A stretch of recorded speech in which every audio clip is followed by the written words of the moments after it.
back with another episode of And Just Like That, We Found Therapy. I am doing a solo episode today because I was supposed to have a big time guest, wink wink to today's episode, but as fate were to have it, I am supposed to do this episode solo.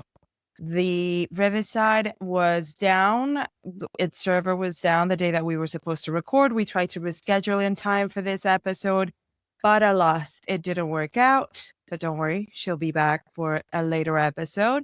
But I'm super excited to be alone with you today and with, my soundboard, which I intend to try and use more and more. Not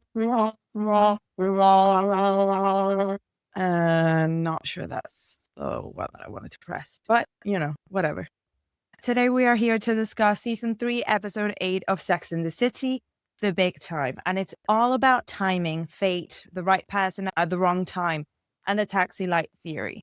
So if you are currently torturing yourself, waiting for a guy, waiting for him to realize that you're the one, waiting for him to get that job, waiting for him to get that promotion, waiting for him to make that move, this episode is for you, because I don't think he's for you. But we're going to break it up because that's what we do in this show. I break it up for you to give you the theory, give you the notes. You're more than welcome to ignore them. But just in case you want to know what all the years of therapy and all the episodes that I've done with therapists on this podcast have brought to me, this is for you.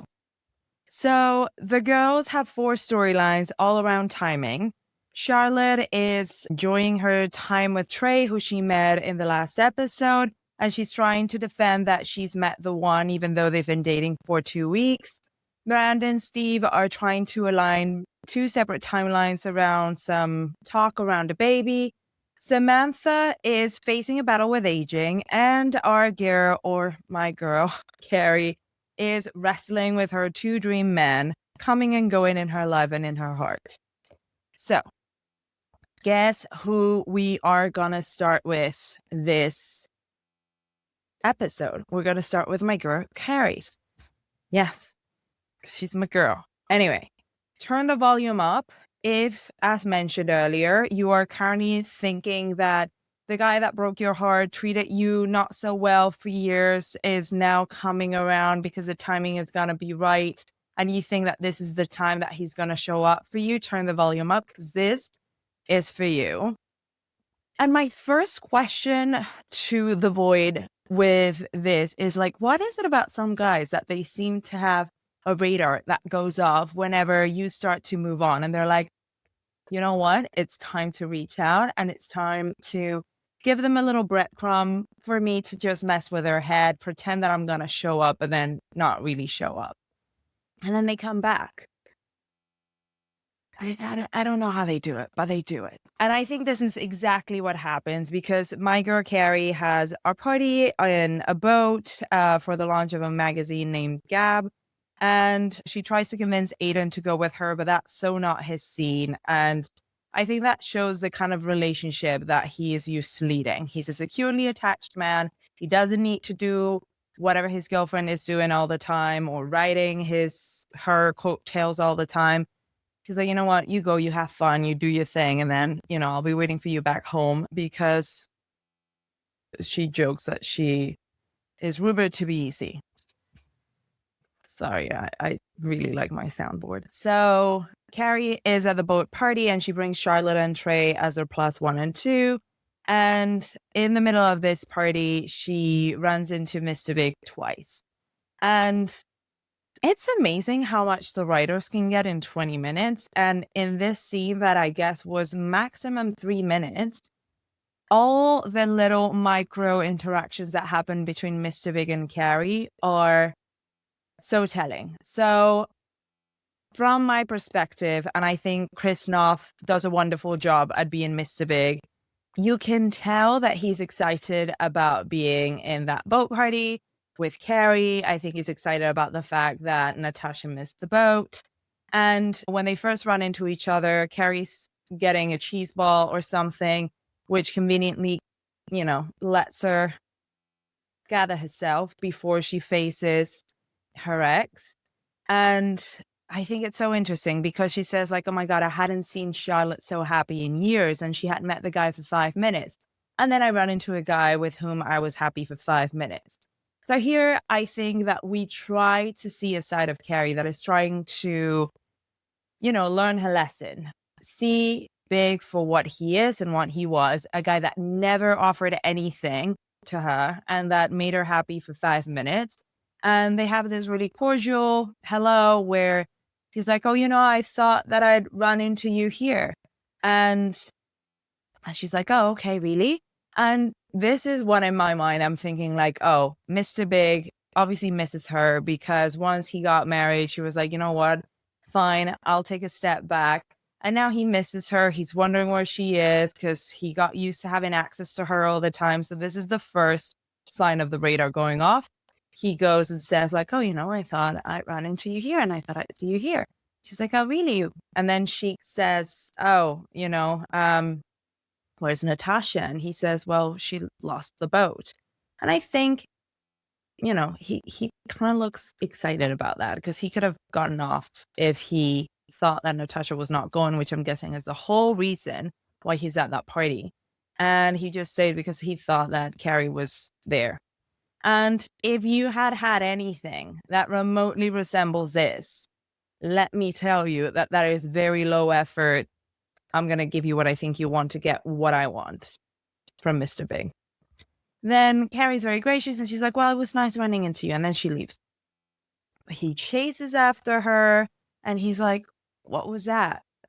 Can we have a conversation anymore? And Carrie's just like, I don't know. Can we? Like, I think he keeps trying to find again that connection that they had when they used to go dating because he cannot have enough of a backbone to understand that just because it's not convenient to him doesn't mean that it's not what's right for Carrie. To not have that kind of banter, back and forth connection, whatever you want to call it. And then he makes a joke like, oh, pass on the message around Brooklyn, there's going to be a mutiny. And you can see that it's kind of effortless. Carrie laughs at the dumb joke because I guess that's like their little connection. And then he asks about her dating life, which again is a very low effort to see where the stakes are, to see how available is the access that he used to have to her. How close is that? And she kind of mentions, yes, I'm seeing someone, he's perfect, but he's not here. I wanted to spare him from, being with all the media leeches and like the celebs, present company excluded. So again, she's being coquettish and everything, but she draws a clear boundary. And I think she kind of like graciously exits again after this second encounter. But I guess the writers want to show us Big gets the itch for more. Like, okay, the access that I thought was being taken away from me is really being taken away from me. And Carrie goes back and, she's thinking about what is the meaning of running into him. And that's the column of the week. Is life a succession of random events, or is there really such a thing as fate? And what did it mean that she ran into Mr. Big? But she goes back to Aiden to get over her big sickness. And they seem to have a great relationship. They're coming back through the door. They're having a little flirty moment. And then Carrie goes to listen to her answering machine and she hears Big's voice pop out and she stops it before she can hear the entire message. And Aiden says he's going to get some coffee filters. And as soon as he's gone, there's a knock on Carrie's door. She opens it and it's Mr. Big. And he was like, oh, that was him, right? That was the perfect guy. And she was like, yeah, and you have to go because he's going to be back soon. And he's just being very vague, but like so aggressively like in the space and confused. And Carrie's like, what do you want? And Mr. Big looks at her with a tortured look and says, I don't know. And then Carrie looks up to him with puppy eyes and says, go home to your wife. And then Big I'm sorry again, looking pathetic and tortured, says, I'm so fucked up. And then Carrie says, no, go home, and like closes the door. Then she listens to the rest of the message and it plays, I miss you. I can't stop thinking about you. There you have it. Which is brutal. Like, if I put myself in Carrie's shoes, this is a very hard position to be in, because at the end of the day, even if she's wouldn't be Carrie, which we all know she's problematic, whatever. Like, there's a big part of Carrie's ego that got hurt when she wasn't the chosen one. I love the end of season 2 where she asks him, why wasn't it me? And I don't think she ever got to answer that question. Not from him, not from the world. She just tried to move on, do the right thing. But then her ego gets this cookie that is like, okay, now he's choosing you. Everything that made you question that you weren't good enough, now he has the answers. Guess what? You might be. But I think there's two things that I want to point out here. One, I want the record to show that, as my girl Violet Benson from Daddy Issues says, men always come back. But it may not mean what we want it to mean. I have used this as a creed or as a mantra in my head, sometimes to negotiate with the grief that comes with, like, maybe understanding that someone's not for us, they're ghosting us, they've disappeared, they're stopped showing the same level of interest that we wanted them or we were used for them to show on us. And sometimes I just think, you know what, he'll be back, so let it go. You don't have to reach again, because they always come back. And hopefully by the time they do, I've moved on, which is what Carrie hopefully should have done. There's this other thing that made me pause for a second. When Carrie says, go home to your wife, she does not mention Aiden. She does not mention, like, what the fuck are you doing here? Get the fuck out of my door. This is not what we're doing. This is really fucked up. I don't want to see you. Bye. I'm very happy. She kind of like does that dig, which is what shows me that this is part of her ego being like, oh, you chose her. You picked your beige bed. Now you go lying it, which shows that, you know, she's a deeply flawed human who isn't, and like she's deeply insecure. And I think that in many ways, Mr. Big to her is like this unattainable guy that she hasn't sat down to think, like, what is it really that I want from him? What is it really that I picture our long-term values, goals, life look like? She just wants him to say, like, you're good enough. And then I think, like, that's all she wants. And I think that's what her bringing it back to Natasha is like, oh no, you chose her, so go back to her now that you want me, rather than being like, what I want is not this, meaning Big. And finally, if we really look at the facts, Mr. Big is offering a whole lot of nothing. That's my opinion. But one of the other storylines is Miranda. In the last episode, we were kind of going into how much she loves what she has with Steve, because they have real intimacy, because she's going through her laundry, and then, you know, she finds the skid marks, which she was like, oh, okay, maybe it's not intimacy, maybe it's a rut. But they kind of like brush it off. Like, we are sold that up until last episode, Steve and Miranda were like hunky-dory, doing really well. But as it turns out, we get confirmation that no, it was a rut and it sucks. And their storyline is Steve and Miranda having dinner, having ramen somewhere, and there's a baby crying in the background, and Miranda says, since when is it okay to bring a baby to a restaurant? And I'm sorry for my opinion, but I agree. Sometimes it's really annoying, but I understand that French parenting is a thing. And I have a lot of friends with babies, and I'd rather see them with the baby, I guess. But anyway, Steve is like, you know what? We should do it. We should have a baby. It'd be so fun and he'd be so cute. And I hate him in this scene because he's also getting ramen all over his shirt. So in this episode, Steve is written to be very much the kid. And so Miranda steps into the mean mommy character. But it sucks because it almost feels like, when you have those cool friends when you're growing up, and some of them tend to have more lenient parents, and they would offer the craziest plans just so that you, the one with like the right head screwed on your shoulders with a not so lenient parents, would say no. And then you're the party pooper.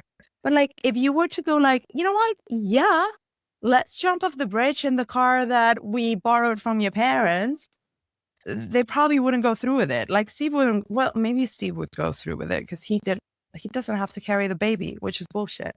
But anyway, Miranda's like, whatever. They get into a bit of a tiff about it. Miranda's like, can we just drop the subject? But this continues to be the threat through the relationship in this episode. And then we see them in Miranda's apartment, which obviously she's bought through her tough work, working for a law firm where she is working really hard to get partner. And as much as Steve mentions at some point in another episode that he does a lot of lawyer things for her, I've never seen him show any respect or offer her the right support for her to thrive at her job. And Steve is watching Scooby-Doo while Miranda's trying to work in the living room, and she's like, oh, can you turn it down? And he's just joking about it. Like, you're going to have to get used to a noisy house if we're going to have a little one running around here soon enough. And Miranda turns into mean mommy. She's like, no, and I'm going to bed. And when you come, turn off the lights, put a coaster under that glass. And like, you can see that the dynamic is quickly turning into Steve as a kid, Miranda's a party pooper and the mean mommy, and they're not having any fun in that relationship whatsoever. But Steve tries to salvage this by calling Miranda at work and being like, meet me in like Lexington and 40 or something like that. I think it'll help. And he forces her to get a puppy at one of those puppy stores. I guess, it's still legal to have puppies in a play den, which I always loved to see as a kid, but it's so cruel to the puppies. And who can resist a puppy? Like, Miranda was like, fine, let's do it. Cut to them in bed. They're trying to train the puppy to get used to the fact that they're together as a family now. And Miranda cannot sleep because the puppy won't stop crying, and Steve is sleeping. So they get into a fight. And Miranda has had it. I guess she is also under a lot of stress because like it does look like it escalates very quickly. I know this is a show, but they're my girls. I have to get into it. And she's like, I'm very tired of being the only grown up in this relationship. We're supposed to be partners. We're supposed to be equals.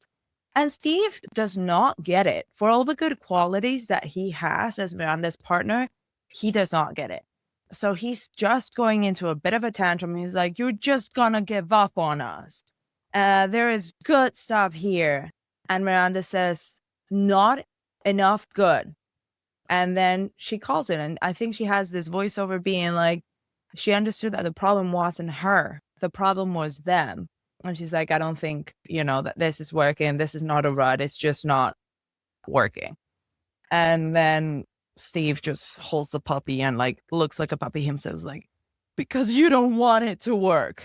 Miranda calls bullshit, but she does say like the baby would have been a quick fix for something that's not working, and then it would go back to us not working. And for anyone that might be listening and thinking, hey, you know what this mediocre relationship with a bunch of issues needs to make it work? And the answer, you think, a baby? Nuh-uh. That's not the answer. I have enough friends that have gone through relationship, wedding, moving in, baby, all and or some of the above. Bringing a baby into a relationship with problems will make those problems seem even bigger and more obvious. So don't do it. But then Miranda gets made partner at her law firm. So at least not all is lost. But I just want to say, I feel like the writers were maybe leaving something to the imagination here, that she was prioritizing work before her partner life because maybe she could have had a baby with Steve and that would have gotten them through the finish line. I think that the right partner will have your future values aligned with you and will make sure that you get the right support around the fact that if what you want is to make partner at the law firm because you're the breadwinner in the relationship and you want a certain lifestyle, your partner should provide that for you. And this ties in with my next storyline, which is going to be Charlotte's. What do we need to know to make sure that we're dating the one? So Charlotte's storyline is nuts because obviously she's met Trey. Everything is perfect. So she thinks that she loves him, that he's the one. And because she thinks he's the one, she's withholding physical intimacy. So I'm going to break this up because obviously I don't think anybody's withholding physical intimacy because they think they're the one anymore. But I will address it just later. But I did some research into what are some things that you should keep in mind when maybe you jump the gun 2 weeks in or a month in and you're like, he's the one. Research shows that you cannot know that fast. The one would probably mean a long-term partner. So in terms of how compatible are you with a person long-term, the first few weeks are supposed to show what is the compatibility in terms of chemistry, what is like the attraction, curiosity for one another. Then for the next month to 3 months, you get to see how your partner shows up in terms of like emotional safety, consistency, like, cool, maybe you really liked that he was very considerate for 2 weeks, but like has that remained consistent for 3 months. Then the next 3 to 6 months, you get to see what's your compatibility under pressure, i.e., how do you handle conflict? How do you handle a difference of opinion within the relationship? And here, I want to point out, a good couple is not a couple that doesn't fight, but it's a couple that knows how to fight well, i.e., they don't hit under the belt, they never raise their voice, they don't do name calling, they communicate in a way that is constructive, they never lose respect for you, and you kind of like find ways to find resolution or get closure from a conflict in a way that is fair to the both of you. And finally, long-term alignment, which ties in with Miranda and Steve, which is for the first 6 to 12 months, you get to see how your values align with your partners. Do you feel secure with your partners? Are you fulfilled? And is what you want from life aligned between the two of you? Anything earlier that you feel that is giving you the feeling of like he's the one might be projection, chemistry, or mistaking emotional intensity for certainty. I think it's great to get that feeling. I think sometimes we get a really good, and like, I think you should always listen to your intuition. You get a really good feeling like, oh, this is great. I'm so entertained by this. I could picture myself marrying him. And I'm sorry to say this, but I think especially women, sometimes we're like on date number 5 and everything's going so well that you start picturing like, where would our wedding be? Would I take his name? How would our kids look? How will he ask me? And, it's like, let yourself fantasize, but like, don't take it for granted. Let somebody earn your trust. Let somebody show you that they deserve to be next to you for the rest of their lives. And just to wrap it up, you don't find the one in a moment. You recognize them over time. So don't trust that within 3 days, 2 weeks, whatever Charlotte had, can really show you that he's the one. They need to earn it over time. Consistency is key. But finally, if anybody else is thinking like, oh, I think he's the one, let me hold out to see and make it special, I actually think that this is, this is really unlikely in this day and age. But just in case, I think that physical intimacy is such a big part of a relationship. Obviously, it has to do with intimacy, compatibility, but also it's how you handle communication in anything as primitive as sex can be with your partner.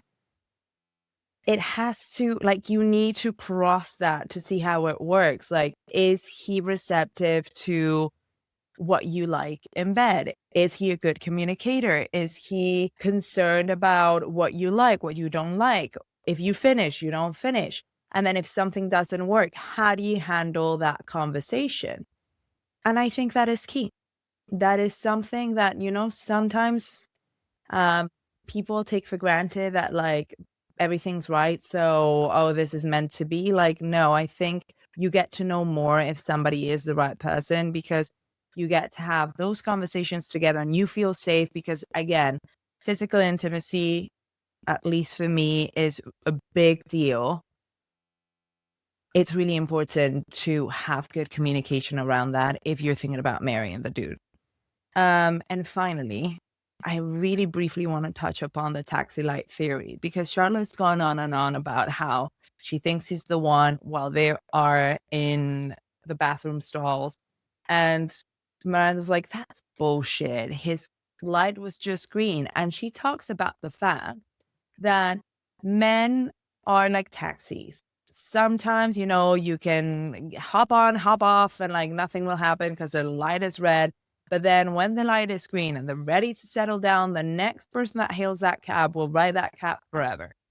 And I did some research too on this. I actually asked some of my guy friends, and they did say that is so true. And I have seen this online. Men don't marry the love of their lives. They will marry the person that they're with that is right for them when they're ready to settle down.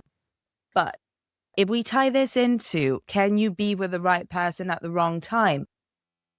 I don't think so. I truly believe what is meant for you won't miss you. And sometimes I feel like the universe is protecting me by giving me the right person at the wrong time. I do believe like the universe is showing me like, listen, you were supposed to learn a lesson here, but that won't give you the happiness that you are capable of. But that's, again, it's not. That's my opinion. Make of it what you wish. Finally, Samantha. And Samantha is making peace with aging. She receives a menopause catalog in her post and she is super offended. And then she realizes that her period is late. So she thinks, oh, I might indeed be drying up and my best years are behind me, which is a bitch because I have some friends that are going through menopause and it affects your mood, it affects your body temperature, it affects your libido. So obviously it has a big effect on your sex life.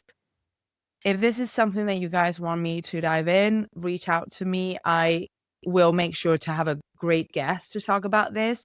But this is something that with some hormone supplements and some of my friends try like alternative medicine also tricks can help, but it is a bitch, especially at the beginning.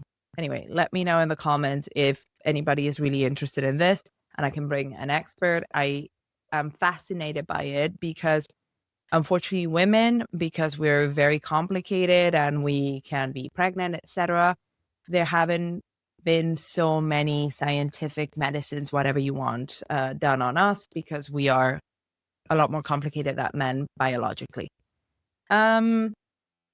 But the one thing that pisses me off about Samantha's storyline is that she sleeps with her cringy neighbor just because they are trying to show this is how little physical intimacy means to Samantha. She's just like, oh, I agreed to go out with him because I guess I cannot aspire to anything younger or better now that I'm drying up.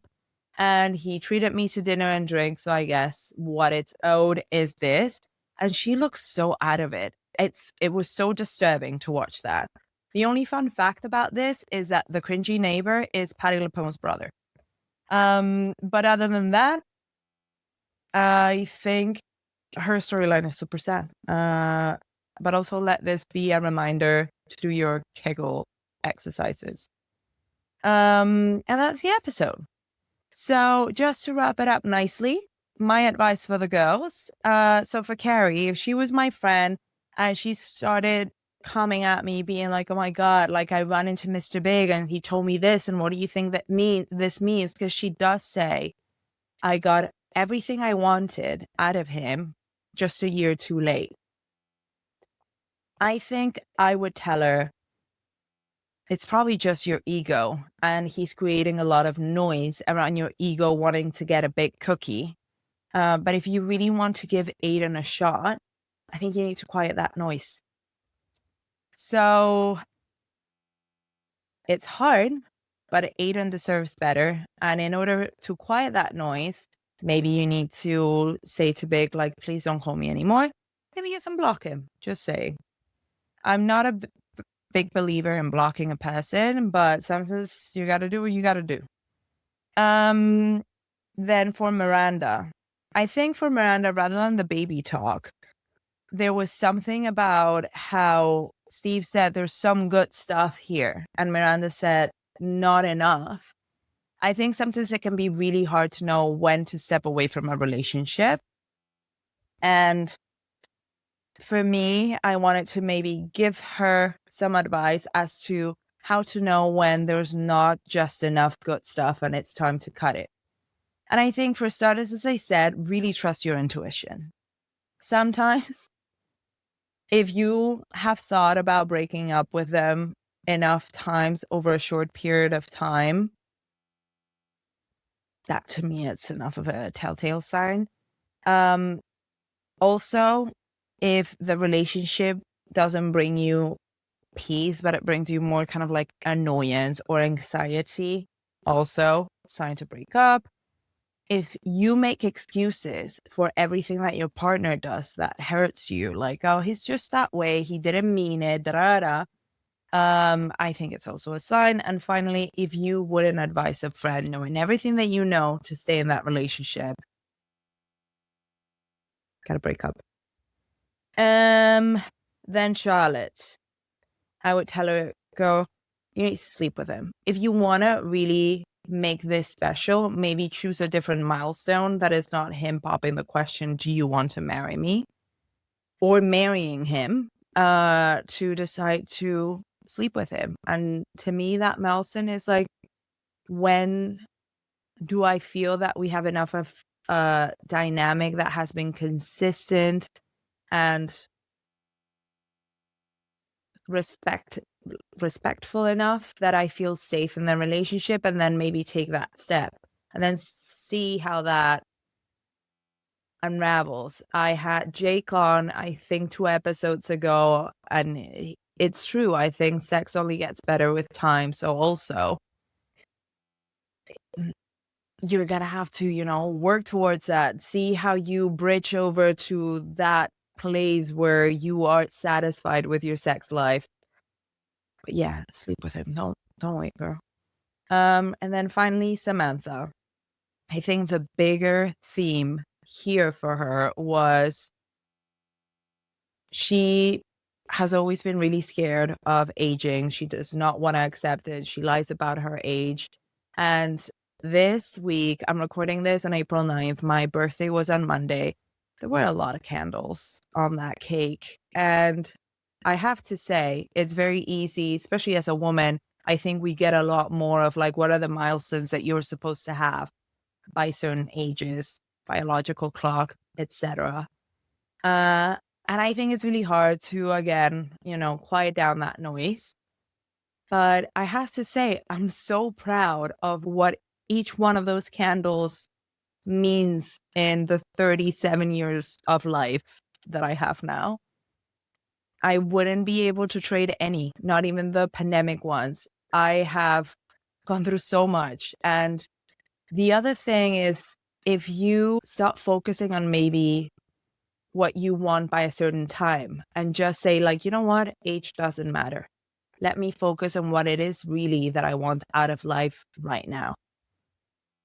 I think you're able to live life in a much better way.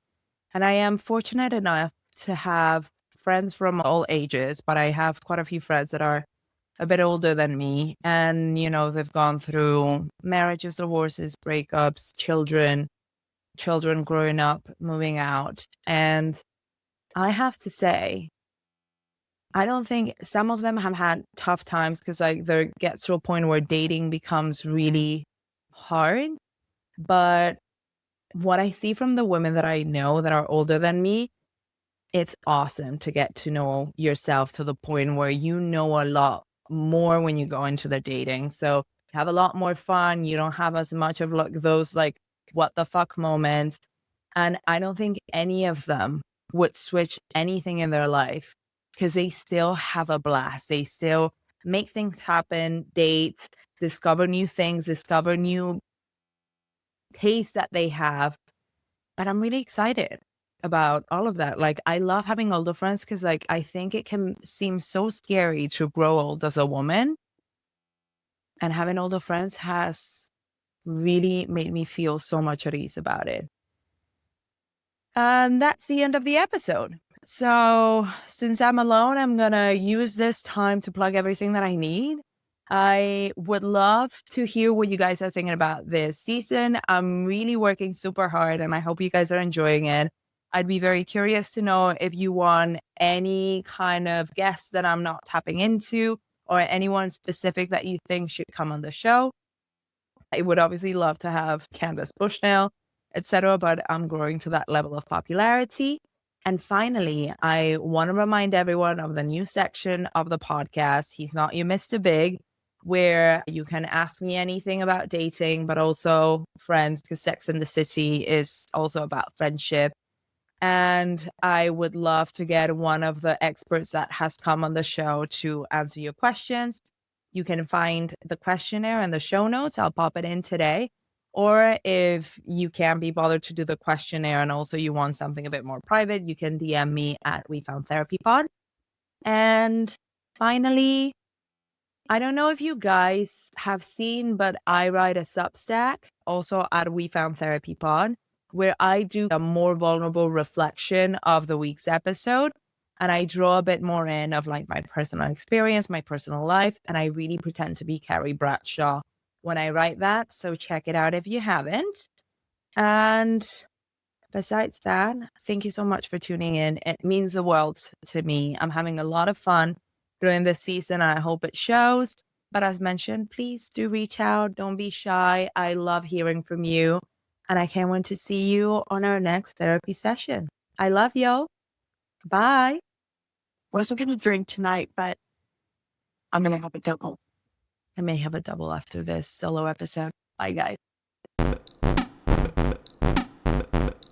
Thank you for tuning in to another episode of And Just Like That, We Found Therapy. If you loved it, follow the podcast, leave a 5-star review, and send this episode to someone who needs it. It really helps the show. And don't forget our new segment this season, He's Not Your Mr. Big. If you have a love dilemma you want answered by one of our in-house experts, you can now submit directly through the form on my website. Link is in the show notes. Or, if you prefer to keep it personal, slide into my DMs on Instagram at WeFoundTherapyPod. See you at our next therapy session. I love y'all. Bye.